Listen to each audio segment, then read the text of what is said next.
Alors dans cette vidéo, nous allons parler très rapidement de 10 choses à savoir si vous voulez travailler dans le domaine des mines. 10 choses que vous devez savoir, vous devez intégrer.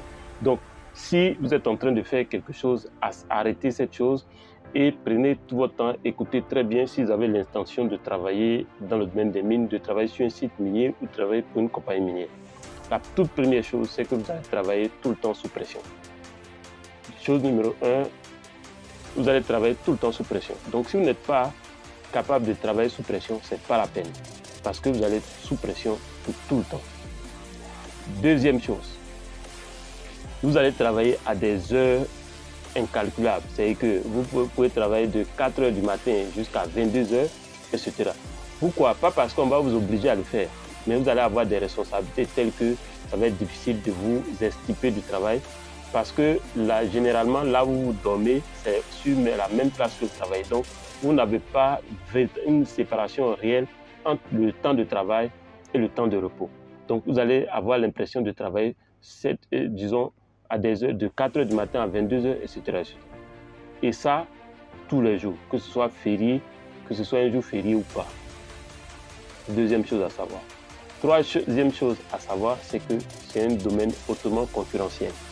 Donc, vous allez être confronté à plusieurs types de nationalités qui viennent, chacun vient avec sa mentalité, sa manière de faire les choses.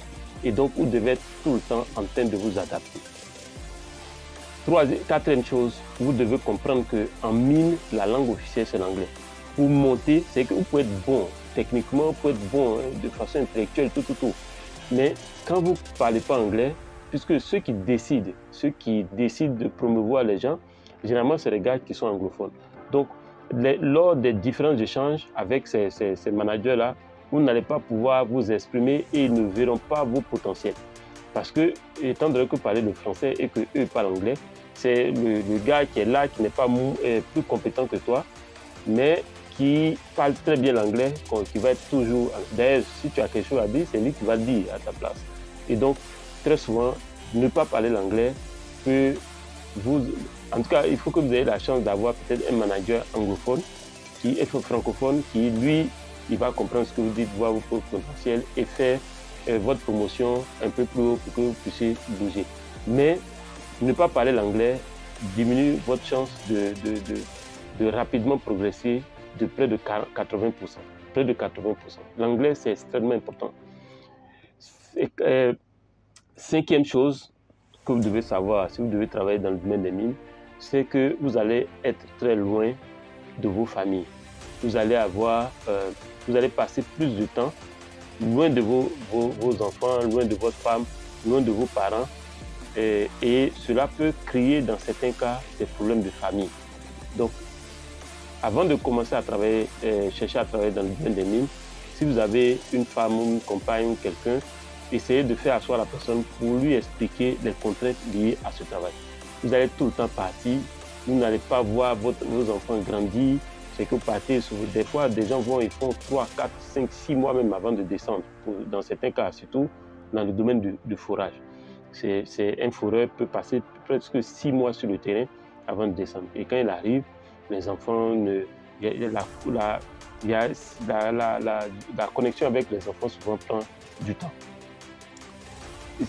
Et je crois que je suis à la 6e chose ou à la 5e, mais si c'est la 6e, on va prendre ça. Alors, 6e chose à savoir, c'est que dans le travail dans le domaine des mines est différent du travail classique. Ici, sur un site minier, par exemple, vous allez travailler selon une rotation. C'est-à-dire, vous allez passer, par exemple, si vous faites du 10-10, c'est que 10 jours de travail et 10 jours de repos, vous allez travailler pendant 10 jours, matin, soir, pendant 10 jours, sans férié. Même si c'est férié, même si c'est un dimanche et autre, vous allez travailler 10 jours et cela va vous donner droit à 10 jours de repos. Mais ça va dépendre. Il y a certaines compagnies où vous pouvez faire 42 jours pour 14 jours de repos. Et ce que vous devez noter, c'est que pour avoir un jour de repos, vous devez travailler 3 jours. Donc, vous travaillez 3 jours sans repos, ça vous donne droit à un jour de repos. Donc, vous devez retenir cela. C'est différent des autres compagnies, du fonctionnement des autres entreprises où les gens travaillent du lundi au vendredi et ils se reposent samedi, dimanche. Septième chose à savoir, c'est que les salaires vont être bons, mais à tout moment, une compagnie minière peut vous renvoyer. Il peut vous renvoyer peut-être parce que vous avez commis un gaffe, ou peut-être vous avez fait une erreur non excusable, ou bien parce qu'ils n'ont plus suffisamment d'activité, ou bien parce que peut-être ils ont des problèmes de trésorerie. Par exemple, si les actions en bourse décroissent, ils peuvent renvoyer en masse. Ou bien s'ils ont fini une phase de leur activité, ils peuvent renvoyer tout le monde. Donc, quand vous rentrez dans une compagnie minière, chaque jour que Dieu fait, vous pouvez perdre votre travail. Ce n'est pas des choses comme en la fonction publique où, quand vous rentrez, vous visez plutôt le temps de retraite. En mine, chaque jour que Dieu fait, c'est que vous pouvez même commencer le travail le matin et vers midi, on va vous dire que c'est s'arrêter. Ça arrive tout le temps en mine. Ça va dépendre des circonstances, ça va dépendre des problèmes du moment. Huitième chose, je ne sais pas si c'est huitième ou neuvième chose à savoir quand vous travaillez dans le domaine des mines, c'est que les questions sécuritaires sont extrêmement importantes.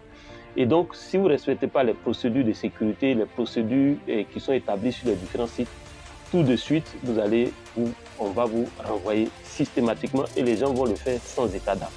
Donc, quand vous arrivez sur les sites miniers, il y a des procédures. Même si vous n'êtes pas d'accord avec ces procédures, vous êtes obligé de les respecter si vous voulez rester au sein de cette compagnie. Neuvième chose à savoir pour une compagnie minière, c'est que vous allez avoir une vie de camp. C'est-à-dire, vous vivez dans un endroit clos et donc vous allez avoir très peu d'interaction avec l'extérieur. Donc, quand vous quittez par exemple les grandes villes et que vous arrivez sur le site minier, vous allez rester dans un endroit clos. Et donc, si vous n'êtes pas quelqu'un qui accepte ce genre de vie-là, ça va être difficile de travailler sur un site minier. Dixième chose donc, à savoir, qui est très, très, très importante, c'est que les compagnies minières vont avoir tendance à vous donner la nourriture. Vous allez manger, vous aurez la nourriture gratuitement, on va vous nettoyer vos habits. Donc, il y a un minimum de confort qu'on va mettre à votre disposition. Vous allez pouvoir manger sans payer, vous allez pouvoir dormir sans payer, avoir un certain confort. Tout dépend de la phase où la compagnie est arrivée. Et donc, ce confort-là a tendance à mener certaines personnes à ne pas avoir un certain rythme de vie. Et donc, très souvent, c'est difficile pour ces personnes-là de se rappeler que, en fait, c'est une situation, je vais dire, temporaire, et donc, ils doivent prendre leurs finances en main. Et très souvent, au moment où ces personnes vont se rendre compte, l'activité est arrêtée et ils n'ont pas fait d'épargne.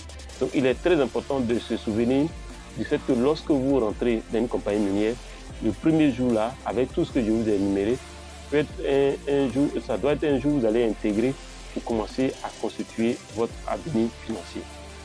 Alors, donc voilà les 10 points que je voulais partager avec vous. Notez que le constat qu'on fait, c'est que je vous ai dit, une compagnie minière peut arrêter ses activités de manière brutale.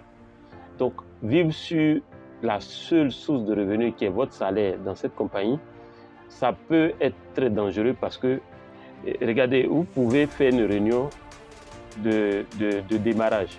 Vous finissez la réunion, chacun va à son poste pour travailler.